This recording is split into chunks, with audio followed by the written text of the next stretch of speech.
झूलेलाल मंदिर भंडार चौक सिंधी समाज द्वारा निरंतर 25 मार्च से आज 16 अप्रैल यानी लगातार 23वां दिन निरंतर जरूरतमंदों की सेवा में तत्पर पूरा सिंधी समाज के द्वारा यह भोजन तैयार किया जाता है। इसमें सिंधी समाज के सारे लोग और नेशनल सिंधी वेलफेयर के सारे लोग तन मन धन से लगे हुए हैं। और ये देखिए, ये सेवादारी लोग भी यहाँ निरंतर अपनी सेवा 25 मार्च से आज लगातार 23वां दिन है दे रहे हैं। कब से ये सेवा दे रहे हैं? 25 तारीख से दे रहे हैं। 25 तारीख से। इसमें आप सुबह शाम अलग अलग बनाते हैं कि एक ही समय बनाते हैं? दोनों टाइम बनाते हैं। दोनों टाइम बनाते हैं। लगभग कितना खाना बनाते हैं? कितने आदमियों का? 130, 140, 150 जरूरत के हिसाब से बनाते हैं। ये जरूरत के हिसाब से दिन रात अलग अलग खाना बनता है। और इसमें सभी लोग मयंक सिंह, रतन टेकचंदानी, गुरुचंद्र प्रसाद, गगन होयानी और ये लगे हुए हैं। अभी हमारे सामने सिंधी समाज के एक व्यक्ति हैं,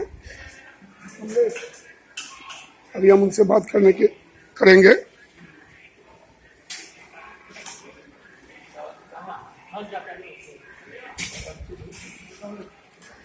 अभी हमारे सामने ये सिंधी समाज के व्यक्ति हैं, उनसे बात कर रहे हैं। क्या नाम हुआ? कमलेश बजाज। कमलेश बजाज। यह सेवा जो खाना बन रहा है किन के लिए बन रहा है? ये गरीब लोगों के लिए, जो शरणार्थी हैं, जो कहीं कहीं से आए हैं, फंसे हुए हैं। प्रशासन द्वारा जो दिशा निर्देश रहता है उस हिसाब से मतलब बांटा जाता है। और कब से चला रहे हैं आप इसको? 25 तारीख से। 25 मार्च से। जी जी जी। जब से लॉकडाउन स्टार्ट हुआ। ये नेशनल वेलफेयर के स्वास्थ्य सचिव जी हैं। क्या नाम हुआ आपका? मयंक।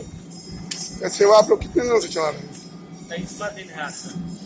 लगभग कितने आदमियों का खाना रोज बनाते हैं? 160, 170 बन रहा है डेली। अभी सुबह शाम दोनों टाइम। दोनों टाइम मिला के 160, 170, दोनों मिला के 320 हो जा रहा है। 320। दोनों टाइम मिला के ये जरूरतमंदों को सुबह शाम खाना पहुंचाते हैं।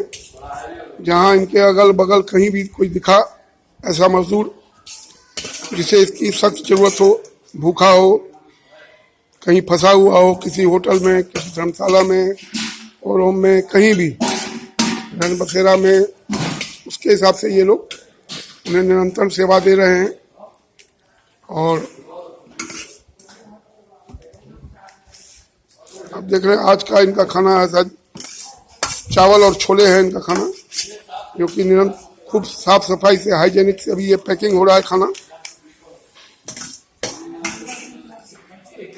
झूलेलाल मंदिर भंडार चौक दरभंगा।